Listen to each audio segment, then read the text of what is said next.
I believe whoever makes the most amount of meaningful content in the world wins. Where everyone gets stuck is, what do I make? All the time, Gary. I can literally right now Google first result. Kim Kardashian used to be Madonna's dog walker. Well, if you're a dog walker, I'm screen shooting this and I'm making a green screen that says, hey, everybody, see what dog walking can do for you.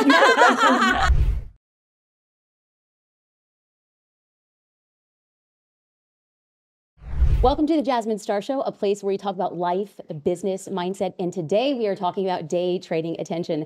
I have to tell you that this moment is so much better than I could possibly imagine, because not only am I meeting a person who I've looked up to for years and somebody who I have regular conversations with my friends like he is my friend, but the fact that I get to do it with an industry peer, somebody I'm so happy and proud. Welcome back our co-host, Amy Porterfield, as she introduces, yes, girl. So we're back. We have a day full of empowering conversations around business, but today we're really focusing on marketing. I am so happy and proud to introduce founder, entrepreneur, multi-time New York Times bestselling author, who's coming back yet again for another punch to our marketing face, Gary Vaynerchuk. Gary, thank you and welcome to the Jasmine Star Show. I'm so happy to be here. Thanks for having me. Okay, so I asked Amy to be the co-host, and I said, Amy, can you curate a group of people who are so well known about going against the grain? So Amy, can you introduce us how you and Gary got connected? Yes. So Gary, you do not know this, but I would say 12, 13 years ago. Well, when did Crush It come out? How many years ago was that? 2009, so 15. Okay, I was going to say 15, but I thought it was too much. Gary, geez, we're getting old. 15 years ago, because it just kills me. Because here's the thing. 15 years ago, you wrote Crush It, and you did this special promo that if people bought bulk of your book, you would make them a video, and we could put the video out in our audience. Well, I had just left Tony Robbins 15 years ago. I had no audience yet. So you can bet I've spent money I didn't have to buy all these books, and then you made a video for me. I got to give all the books out to people that bought my new program. You made a video, and I just cherish that. So that's where we started. You didn't know we started way back then.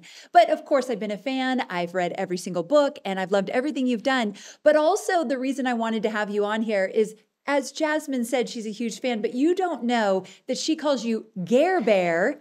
And I think you are her business crush. I mean, I think, is your husband okay with fully sanctioned okay. Professional business crush? Like, so this is it. And I'm happy that Amy brought up the book buy as part of something that she did, because it was 2015 and I was at an event and somebody generously, graciously handed me a book and said, hey, you really need to read this book by this Gary.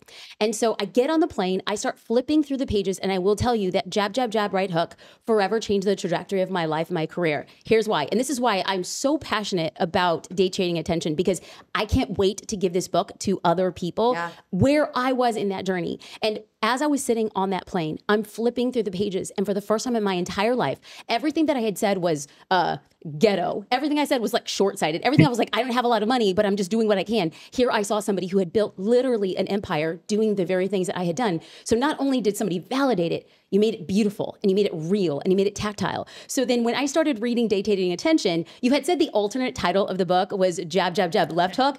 Dude, Gary, I thought that was good. I thought was good. But we're here for Day Trading Attention, and we just want to say thank you. You are of our people, and you are for our people. So we want to dive deep into marketing, get some really practical tips to get us going. So when we're talking Ames, we're talking about the theme of going against the grain. Yes. Let's start here before we actually get into marketing, because we want to have like a mindset shift. How do we open ourselves to have the courage to do against what is the typical and the norm? First of all, ladies, thank you so much. You can't comprehend how humbling and warm that all just felt. So thank you. I'm not sure I've ever not gone against the grain. I agree. And I'm not, agreed. And I think this is where the weird thing is. I have not gone with the grain because the grain is not by definition entrepreneurial. It tends not to be consumer centric. It's definitely never of the moment. It's always grounded in yesterday.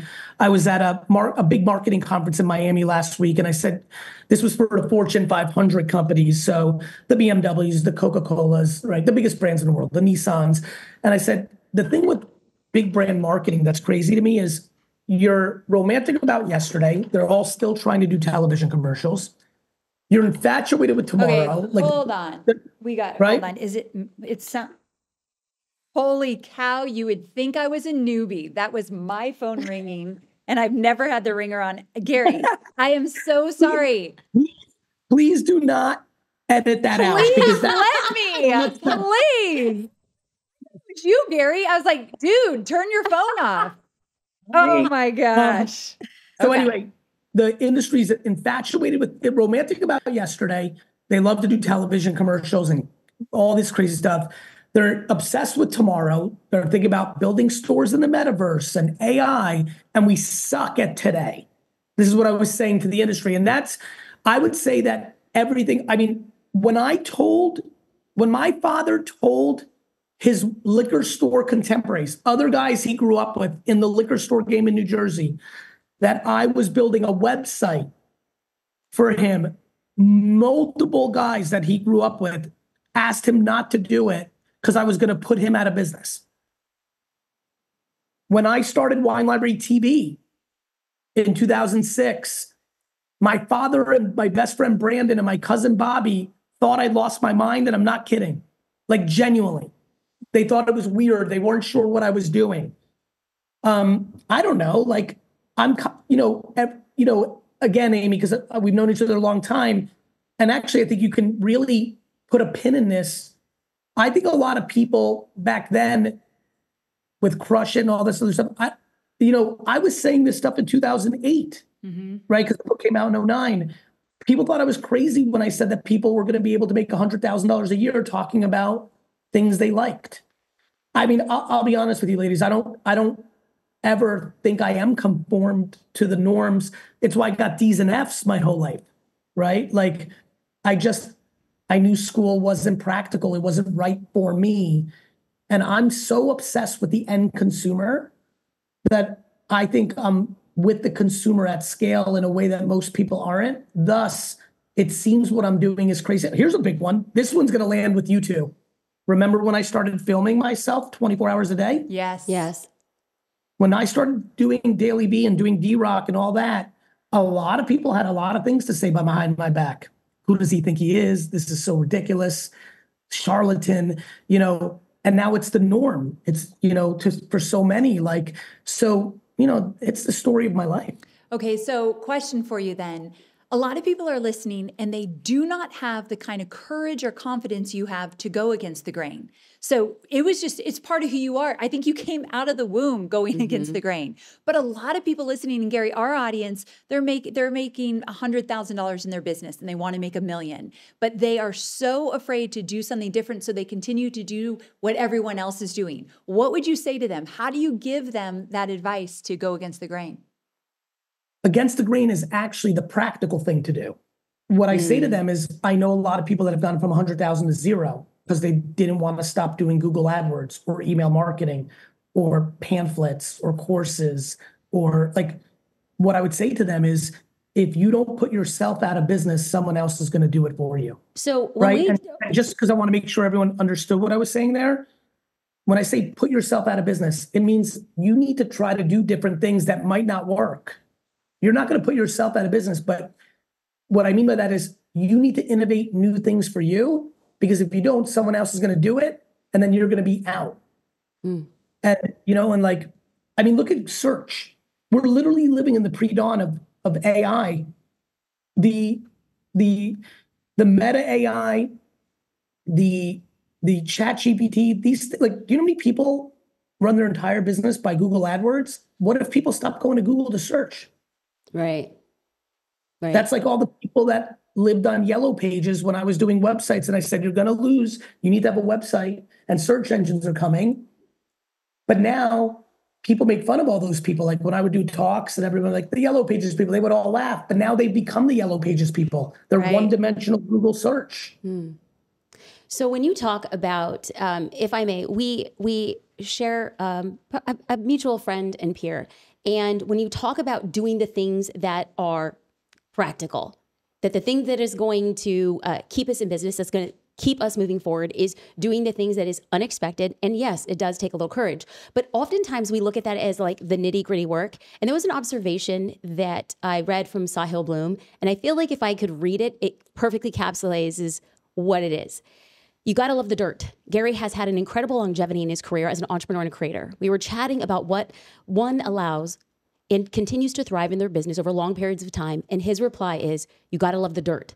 The dirt is where you start. It's where you build initial success, doing the things that don't scale, talking to customers, spending time in the details, testing and learning fast. It's where you find the early gold. But too many people get a taste of that gold and leave the dirt behind, head up to the skybox and never build down in the dirt again. This is why they don't last. The dirt is where the game is played, and the dirt is where the gold is found. When somebody here is listening and they see what you have done and they see what you have built, what does the dirt look like for Gary now? Like, here you are with this amazing book, and we're going to actually get into the amazing practical marketing applications. But before we actually get to somebody doing implementation, what we have discovered so deeply and distinctly is that so many people can't get past that initial fear or the stigma of what it means being in the dirt. And so here you are embodying it. What does the dirt look like for you now? Because we know there's the YouTube days of Wine Library. What does it look like now? You know, I think the reason, for example, there still is a Gary V brand is because I want to be in the dirt. I mean, what does the dirt look like? Again, I assume this is audio, but there's also, is there going to be a video component? Yes. Yeah. Let me show you something. This is just real life. You don't even have to go very far, right? Like, the dirt looks like this. I'm just got to pull it up. When I post social media content, right? When I post it, I'm writing the copy to my team of the post, right? Like, that's I'm right. That's right. Like, I am like literally writing the copy, right? Yes. Like, it is, I don't know what else to tell you. Like, I'm reading, I mean, literally, here's the post that all of you, obviously this will come out, but here's the post and there's the copy to the post. I'm the copywriter for my social media posts. That's right. I'm also reading the comments. I'm DMing people. In the book, I talk about this role called the PCS, the post creative strategist. This is the person that reads all the comments after you post something. I do that. I'm a PCS. I strategize the first second of the creative. I talk to the team. I like, to your point, it's happening right now in the meta. I'm at a point in my career, thank God, where this book will sell very well if I did no podcasts and no content. It will. But I want to do it for two reasons. Very frankly, I'm so flattered that I know this is like a nice thing for you two. Mm-hmm. Like, I don't know how to not continue to do that. I want to give back to the game that built me. And number two, there are many people that are going to listen to this that are really hearing me in detail for the first time, or might not even have a great perception of me, but love you two. And are like, wait a minute, I never got past the loud or the curse. And like, there is more depth. Like, so I never have a part of me that isn't interested in leaning into humility at all costs. And another way to say the dirt is having the humility to keep doing the core principles that allow you to have the pulse of the consumer. Yes and amen. Okay, so let me be a devil's advocate. So many business teachers and mentors will say, you have to leverage so much in your business. You can't be doing it all. You can't be in the comments. You can't be writing the copy. You hire someone, so you're never going to scale if you try to do it all. But I feel like you're so different than that. So what would you say to that? That both work. I have 43 full-time employees on my personal brand. Really? 43 employees on your personal brand? Maybe 29 now. We're sending a lot of them into VaynerMedia. Okay. A lot of them on my team, but I believe in both. I didn't make all these videos. My team post-produced it. Dustin's filming me right now. There he is. There he is. Where is he? Hi. So I think both are true. I think that, first you have to be able to afford a team. I did all my own stuff for the first 7 years. Yes. Then once you can afford a team, this goes back to what Sahil captured from our drinks, like, cool, but you're also allowed to be in the dirt with your team. Yes. That's because think of it as like farming. So at first you have a little farm and you're the farmer. And then like things get going and your corn is selling. And then you have enough money to hire someone and they're in the field with you. But you should be in the field with them. I agree. And don't you think, tell me if you agree or not with this, where when you're first starting out, I was just like you, Jasmine is too. We did everything in the beginning. But I sometimes work with people that the minute they start a business, they want to outsource a bunch of the stuff, especially the marketing. Well, first of all, yes. And there's a couple reasons. First of all, most people start a business to buy a Lamborghini or a beach house. Right. So they're already dead on arrival because they're not doing it for the game, they're doing it for the money. And so the reason they get out of the dirt is because they don't like the dirt, they don't respect the dirt, they don't appreciate the dirt.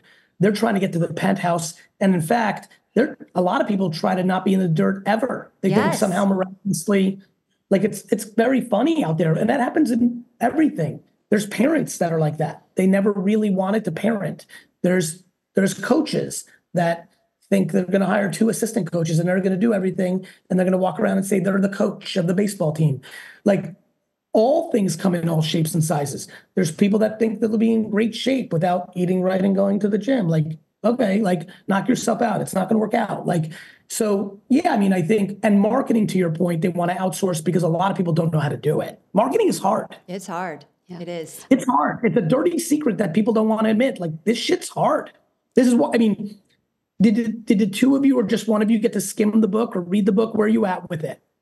I've read the book, and I got it a little bit later, but I've started it. So here's the thing: one of the things that was cited in the book was like a kind of like 3 movements in social media. So we started off algorithmically, so we'd be posting and you saw it whenever you logged in, and so you'd be able to catch up with whatever that looked like. And then the algorithm really changed when you had the edge rank, which you're being shown content by people who you know. It's who you follow. And then you express in the book the TikTokification of what it means in the algorithm. It's not just showing you people who you follow because your time and over time your interests change. It's actually showing things that you have engaged with. So can you explain that in a little bit granular detail? Now we're going to get in the dirt. Yes. And I think we'd like to close the show with Up in the Clouds, with what's next for us and like how implementing these strategies, really being in the dirt in our hair and underneath our fingernails, is empowering us to do the next level thing, both inside and outside of VaynerMedia. So, ladies, I think the thing that's really crazy is, crush it. In a lot of ways, this is the follow-up to jab, jab, jab, right hook, but there's a lot of crush it elements, which is like, if you do this well, if you want to be known for being a peanut butter expert or being, a businesswoman boss or being a landscaper or known for, beauty, like you implement this, you will get awareness, you will have opportunity. But what's interesting about it is, it's easier now than when I wrote Crush It or Jab, Jab, Jab, Right Hook. Because to your point, and you broke it down beautifully, Jazz, like it used to be email marketing. You would try to get as many people to follow you as possible, and then a percentage of them would see your content. Now, individual pieces of content find their audience. It's the interest graph, right? Back to visuals. This is Facebook, Twitter, and Tumblr stock. They were companies that I first invested in. When I invested in Tumblr, I thought that Tumblr was going to be bigger than Facebook and Twitter because I was obsessed with this idea of following interests, not people. Because I felt interests had more evergreen than people, because I knew that a lot of people were going to be young, and things change a lot with your social graph between high school to college, college to post-college, and even your 20s into your 30s. And so pre-kids. So it made sense to me that like my love affair with the New York Jets or hip hop or video games or trading cards would stay with me much longer than maybe the kids I grew up with, but then when I moved away, or my college friends and we moved away, and so we are now in the interest graph world. And so for everyone who's listening, this is very exciting. You've got 3 people in here who put a lot of work in to building audience and being known.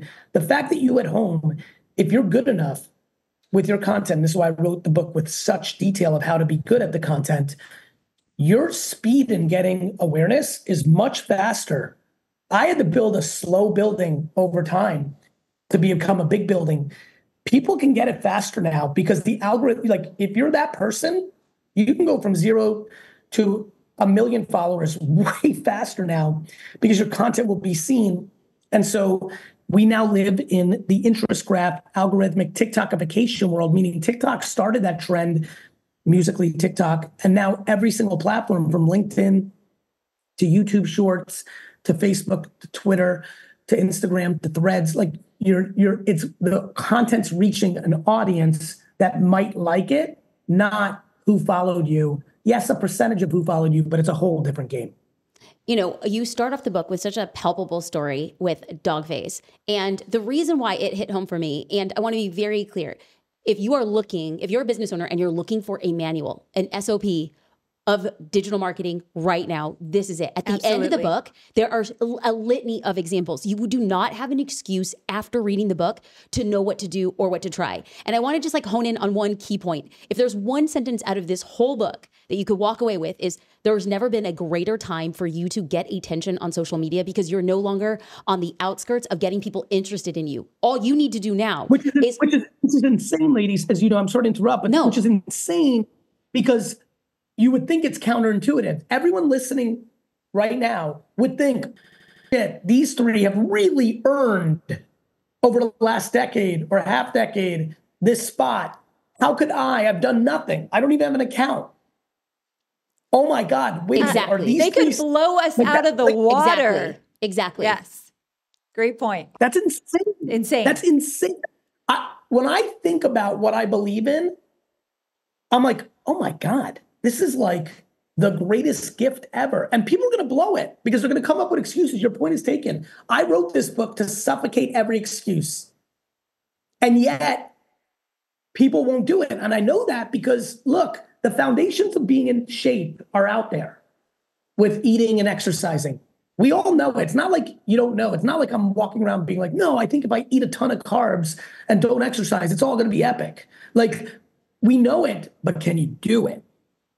So true. So what are the common things that you see stopping? Like you speak on stages, you go in from the boardrooms to warehouses to schools.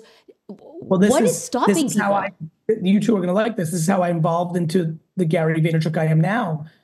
I used to think it was tactics and all my books were written like that. And then I realized it was insecurity. Absolutely. Yep. Because even in your story in the beginning of the book, Dogface almost didn't even post that video that got the millions and millions of views. And Gary, I've got to tell you, I'm very guilty of not posting videos because I think I look like an idiot. And I know, reading your book, I know that's one of the biggest mistakes, because you say someone else is going to find it valuable. Just get it out there. But many of us stop. Yeah. And look, it's hard. Like, many of us stop because we're insecure about the way we look. Yes. The way we sound, like, whatever it is. Yeah. People don't like the sound. Like, I hate it. I hear people saying, I don't like the sound of my voice. I'm like, why? It makes me want to cry for them. It makes me emotional. So what do you say to them? Gary, just yesterday.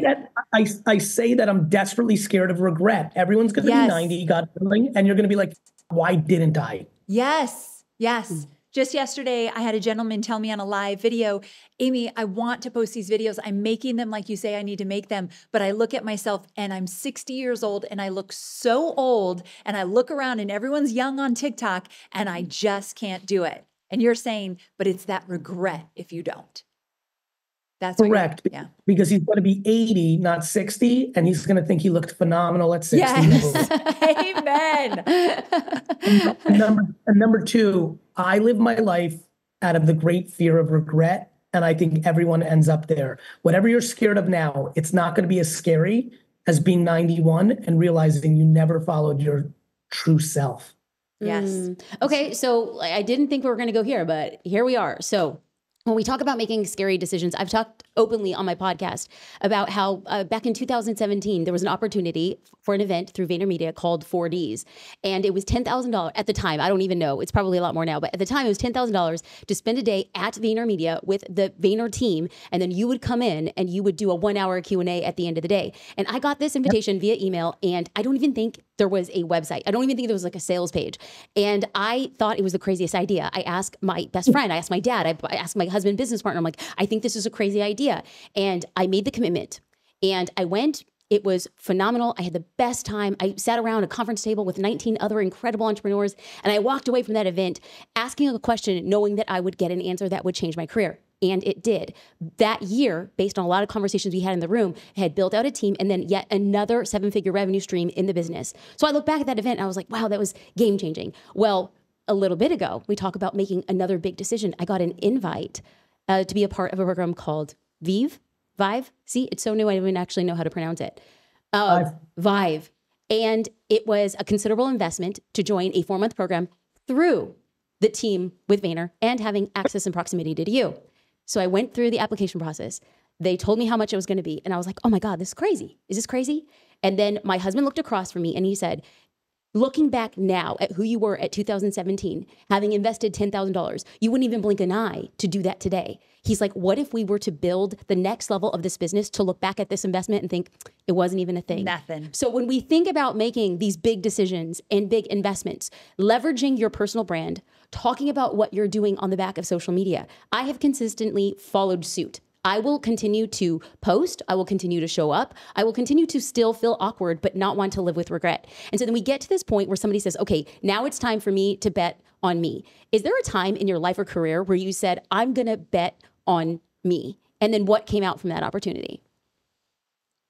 I mean, I've only bet on me, right? Like the biggest bet I probably made was the first one, which was, I believe that I'm so remarkable. Thank you, Mom.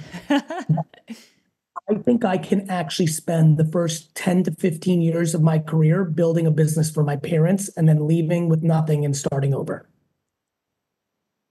You know, my story has been massaged many people know my actual story, but there are many people, because I read the comments, who like to think like I read a comment the other day on a TikTok post. They're like, how do we listen to this guy? He inherited a winery. I laughed so hard when I read that.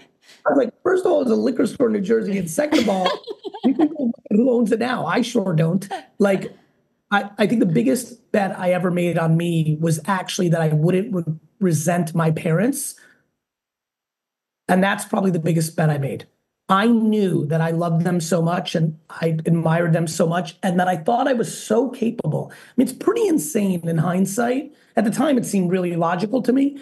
But it's pretty insane to like decide when you're me that you're going to go work in your dad's liquor store for what ended up being every day for 12 years, and I'm still close to it.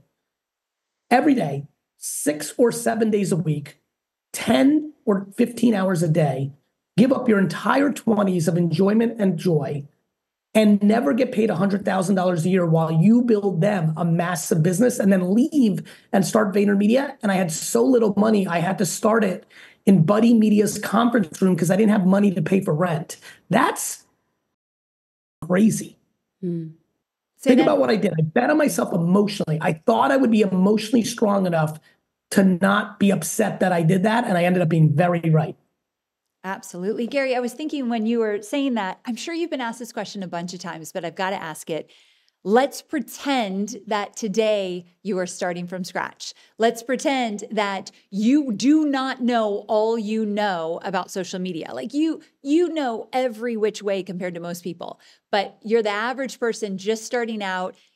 You want a dog walking business, but you want to teach people how to train their dogs online as well. Okay, can we actually workshop this? Because Gary, you have a ton of examples in the book. So we're gonna look at this as like an amuse-bouche. Yeah. Like prior to the filet mignon arriving to the table when you get that book, what we want to do is give somebody who right now is sitting with just their phone. Yes. They don't have a ring light. They have a virtual assistant who helps them 5 to 7 hours a week. They are at $100,000. They want to explode their dog walking business. They feel very stretched for time. This is likely a side hustle that has taken over some of their full-time work, but they still have another job. What are you telling this person to do? So 3 action items that they can do this week to get from here to there. Great, let's go. Okay, let's go. Number 1, strategy. So let's talk about this. The way you set it up, I'll give you the actual answer. Hey, Sally or Johnny, you've gotten to $100,000 as a side hustle. We're halfway home. By the way, I'll make this even more exciting. If somebody's made $11,000. Yeah, let's go there. I'm going to go there. Yeah. So you're telling me you made $11,000 either in ads from YouTube or you sold a t-shirt or you've done 2 brand deals. And wait a minute, you're telling me you're doing that with 1 or 2 hours a night because you got a family and you need some rest and you actually work 9 to 5 to begin with and there's a commute. And you've been able to make $11,000 with just an hour or so. That means you already have the propensity and the knowledge that this could easily be $200,000 if you just amortize out the hours, right? Or $400,000. So first, it's just a strategy of realizing it can happen because most people don't think it can happen for them. What do you mean amortize the hours? Well, if you make $11,000 and you only spend an hour a day on it, and that means you're putting 5 hours a week because on the weekends, your kids have 3 different sports and this, that, the other thing. Well, if you're spending 5 hours on it a week to make 11,000, what happens if you spend 60 hours on it? Okay. Right? Yes. So Game on. Amortize out the average amount of money you make per hour. What happens is once you give up the job and you go full time on it, and of course we have to talk about savings and be able to afford to make the leap. There's things to talk through here. But the first place I go to the person you just talked about is making them realize that there's a high percentage chance that if they've already made 11,000, not zero, right? For everyone who's saying, I don't want to hear your I'm gonna. I'm only talking to the people that have done and have made over $10,000 as a 1 hour side hustle a day. Now, if you tell me, no, Gary, I actually put 29 hours into 10,000, then I'm like, okay, let's take a step back. You're not as good as that other person, right? Because it's just math. But what I want them to know is they can. They need to know they can. Okay, so what are the 3 things, this person right now, what are the 3 things that you're saying? Listen, buy the book.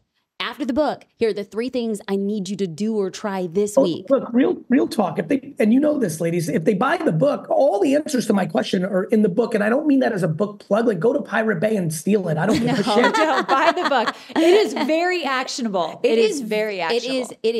It is a homework book. Here's what you two know, because you guys are deeper. Like, this is even deeper. Like, Jazz, this is really fun. Like, you may know, you probably agree with me on this. This shit's deeper than 4Ds. Oh, yeah. Like, this is $28 fucking. Right. So what do I think? The answer is very simple. I believe whoever makes the most amount of meaningful content in the world wins. Whether that's YouTube, me, Alex Earl, Charlie D'Amelio, Logan Paul, like, I don't know, like, it's not complicated. Whoever is best at social media, creative, organically, not paying ads. In that scenario, the dog walking person needs to make as much content as she or he can about dog walking. Now, there's ways to do that. Someone's like, well, where everyone gets stuck is, what do I make? All the time, Gary. It's the number one question. Well, just green screen alone. I can literally right now Google. I'm going to do it, actually. I can Google dog walking. I'm going to do this on the spot. Spoosh, we might as well do it. Dog walk. All right. When I type in dog walking, now I'm going to go to a very important place on Google. News. Okay. Okay. Oh, I see what he's doing. I know what he's doing. Prepare your heart. First result. Kim Kardashian used to be Madonna's dog walker. Right? Yes. Literally. I recently saw that. I did see that online. Yes. Well, if you're a dog walker, I'm screen shooting this like I just did, and I'm making a green screen that says, hey, everybody, see what dog walking can do for you. And the fact that you responded that way, that all of a sudden becomes a video that might get 80,000 views on TikTok from someone who's never made a video or has historically sucked at it. They did a green screen. There was no production value. I could do my own green screens. When I started doing them on my team chat, I'm like, all of you are in trouble. I might not need any. But here's why it's important. When that gets 80,000 views, because my profile on Instagram, YouTube Shorts, TikTok is perfectly done. My bio's right. My link is there. My phone number is there. My email's there. You're going to get 7 customers from it. Yes. Okay. And on and on and on. There's nothing more important than organic social media. Okay, I agree, but using your book, because I write notes in my books, and my friends, when I share my books, they write notes back to me. But I had written more relevant to a variety of demographics is what results in sales. So content isn't enough. Content that scales a brand revenue is the goal, but you had said that relevancy is the stuff that is going to get you the results that you want. That was the key thing that I took away as the biggest takeaway. It's not just content, it's relevant content. So using that Kim Kardashian and Madonna, it would be, wow, you can talk about dog walking and get attention from somebody who would never be paying attention to you, because if you could hashtag Kardashian or Madonna, that's right. So I just wanted to make sure that we're connecting the dots. Let me give you another one. I'm just going to keep flowing. Let's go. Now as a dog walker, you make a video that's titled, why dog walking is the perfect first job for your 14-year-old. And then the video is, hey, parents, do you have a child that you're ready to get a job for, but they're kind of pushing back because they're cliche Gen Z? Let's talk about dog walking. Now, why that's important, when you put that into the algorithms, that's going to reach parents. Let's take this to the next level. Now, this is the dog walker who is in Des Moines and wants to drive business using the green screen. So while it's great that they can get attention and go viral on TikTok, that's actually not their main goal. Their main goal is to get walkers there in Des Moines. How do we connect the dots between Des Moines, dog walking, green screen? Like, let's go. Easy. So now you do Kim Kardashian. Now you do the 14-year-old mom thing. Now you do something else about best practices for dog walking. Now you do something that's titled Why German Shepherds Are Perfect for Dog Walkers. And you do all this stuff. You put it all organic. To your point, it's hitting the world. But the first 4 videos, including the Madonna, Kim Kardashian one, only get 40 views because, you just started. Right. But the 7th one that says why every poodle owner should not get a dog walker in the first 6 months, it's titled that way. Okay. And you talk about it. When that one gets 8,000, now you're like, wait a minute, this video is better than the other ones. Then you take that video, you slightly tweak it. You take the original video, and at the end, you add another part of the video. And if you need a dog walker, hey, Des Moines, if you need a dog walker, I'm available. Link in bio. Here's my email. You then run an ad. There you go. That's right. That's right. In a 10-mile radius or all of Des Moines, you spend $90 on Facebook, Instagram. 90. You see how it does. You get 4 emails because of that. You're like, holy shit, this is remarkable. You can then spend 200 more, 400 more. So that's why you have to go organic, because you can then turn it into performance and sales after you see if there's interest in the general video, and you make it localized, whether you're a barber or a hairdresser or a landscaper or a flower shop or a liquor store or a bowling alley. You got it? You go general. Yes. You let the algorithm confirm there's something there. Once you do that, you make it slightly, you tweak it slightly to be localized and a little more selly because you're selling. And then you run low amounts of media, specifically on Meta, because Facebook and Instagram perform better right now than TikTok and YouTube Shorts. And then you could scale it from there, and we go into that. But that's the fucking game. Okay, this is why I'm loving your book, because one of the things my students ask a lot is, how do I know what to make an ad about? And when I was reading your book, you literally lay out, this is how you decide if it should be an ad. This is when you should turn it into paying some money with it. I want to just make one more plug about the book. It's very actionable like that. And why Jasmine and I were so excited to have you on and talk about this is our audience are literally asking every single question that you are answering in this book. So I guess one of the questions, well, did we do the 3 though, Jasmine? I don't want to get us off track. No, we did. We took the actionable things, and we went through green screen. We went through creating enough content organically to then see what actually works. And then what we would do is we'd get that, we would recreate it and run an ad set to it. So 3 action items that they could start doing this week. And when you were saying all that, Gary, one of the things that I was thinking, and I want to know what you think about this, is a lot of times people don't post because they're looking for a post that will go viral. They're saying, well, I need one that's going to get me even like hundreds and hundreds of views. So they're thinking about how many views can I get with this? So they're not posting. I'm guessing that's a big mistake. Yes. Okay. Look, I this is a crazy thing to say, but it's straight real. I get more excited when my posts flop than do well. Why? Why would you say that? Minimally equally. Dustin always snickers a little bit. But like, I'm telling you, I don't communicate it to him or even the team how much I deeply secretly love it. It's because I'm learning from it. Like, I want the humility. I do believe subjectively I'm at the tippy top of the game.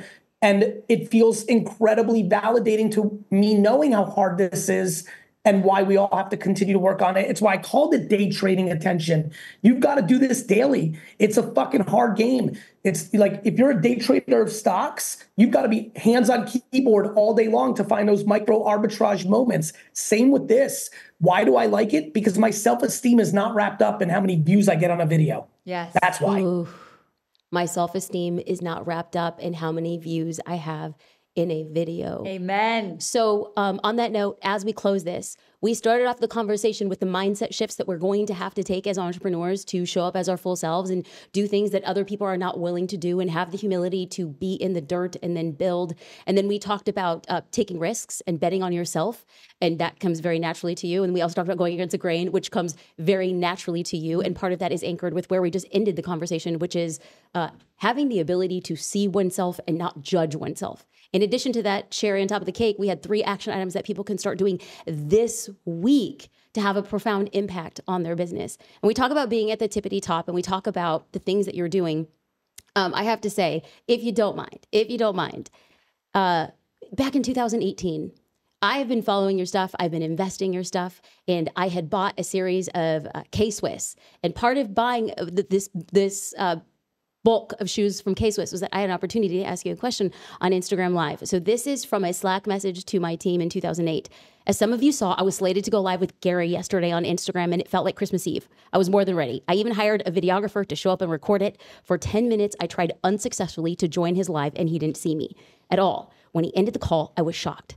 We had been planning that call for almost 2 months. I was so sad. Okay, fine. I cried, which is so stupid. I know. It was ridiculous. I know it was ridiculous. I couldn't get my trash together. I felt like something slipped out of my hands. But this is what I know. Something better is coming.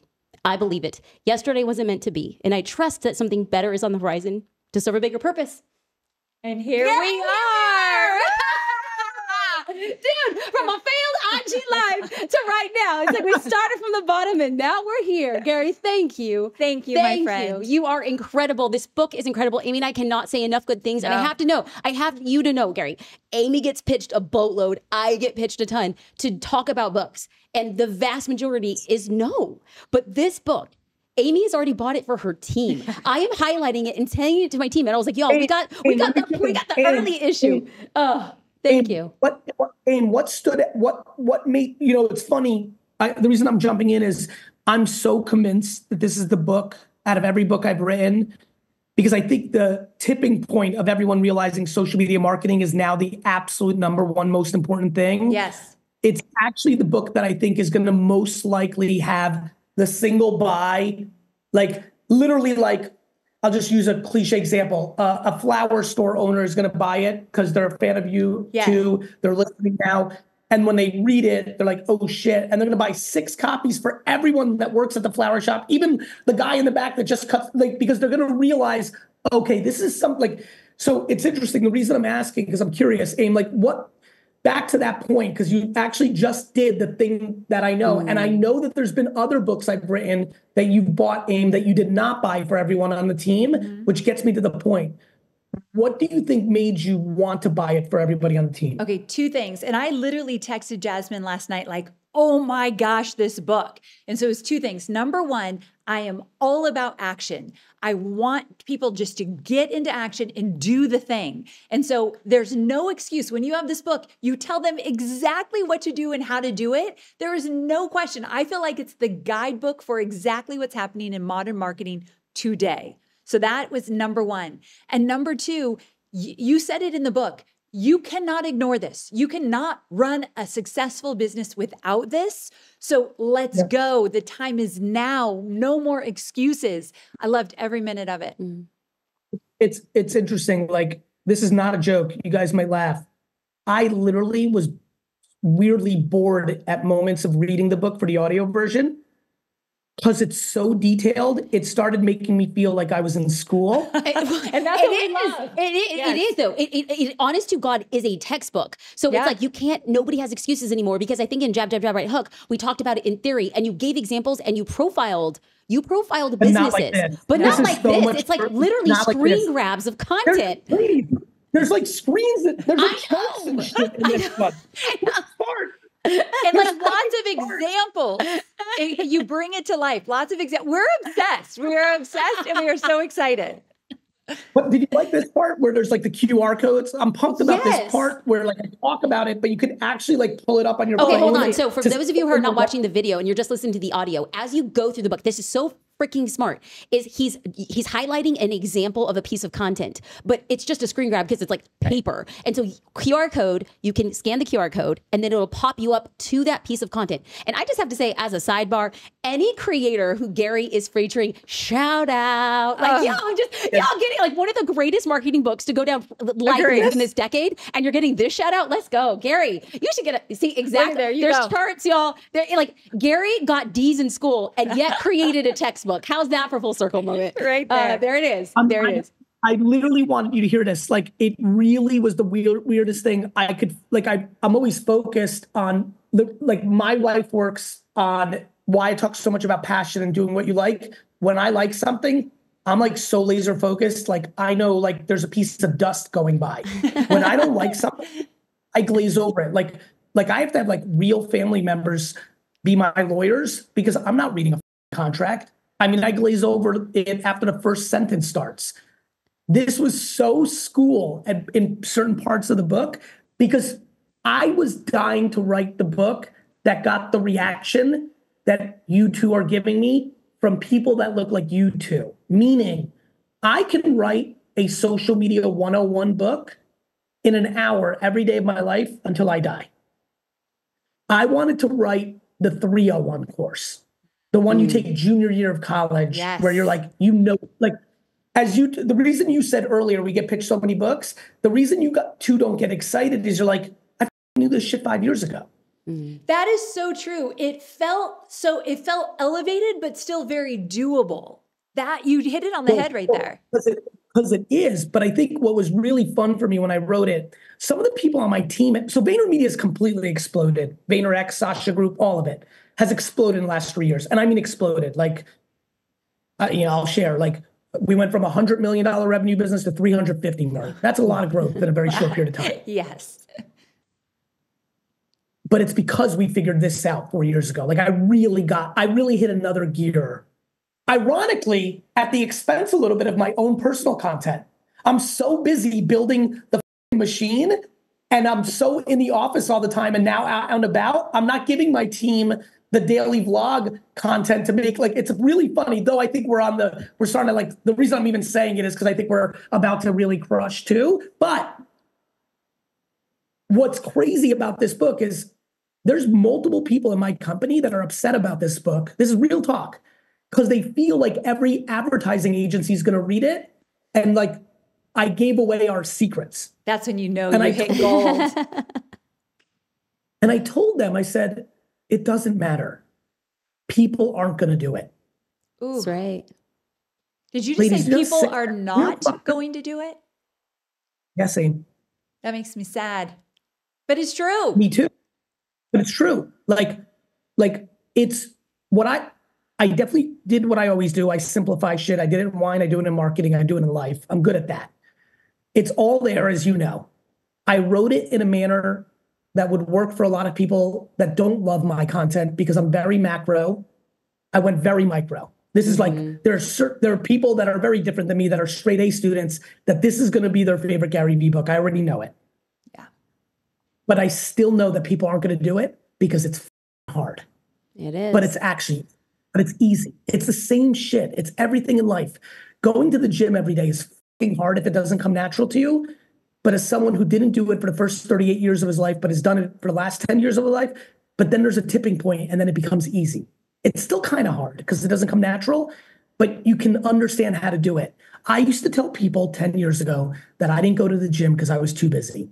I am 400,000 times more busy today than I was 10 years ago. Mm-hmm. I go every day. Because you know the rewards. You know what it will do for you. You believe in it.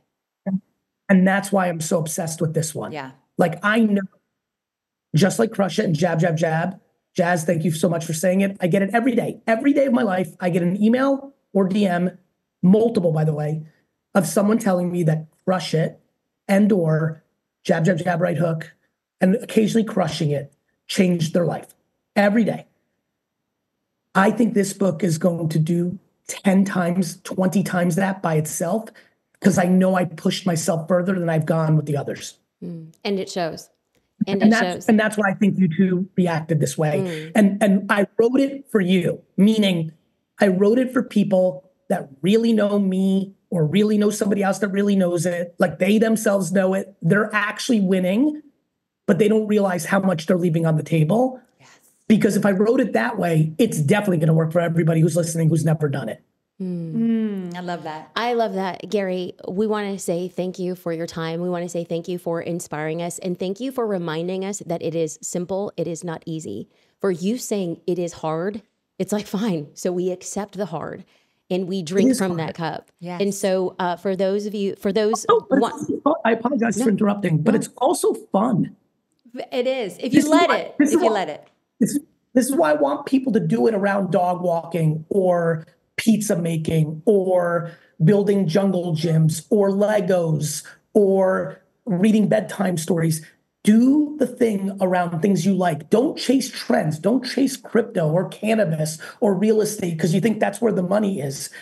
Do it around things you either A, really know, or B, are just obsessed about. If you're obsessed about the Phoenix Suns, make your content about the Phoenix Suns. And oh, by the way, let me give you another one. Powerful part I talk about in the book.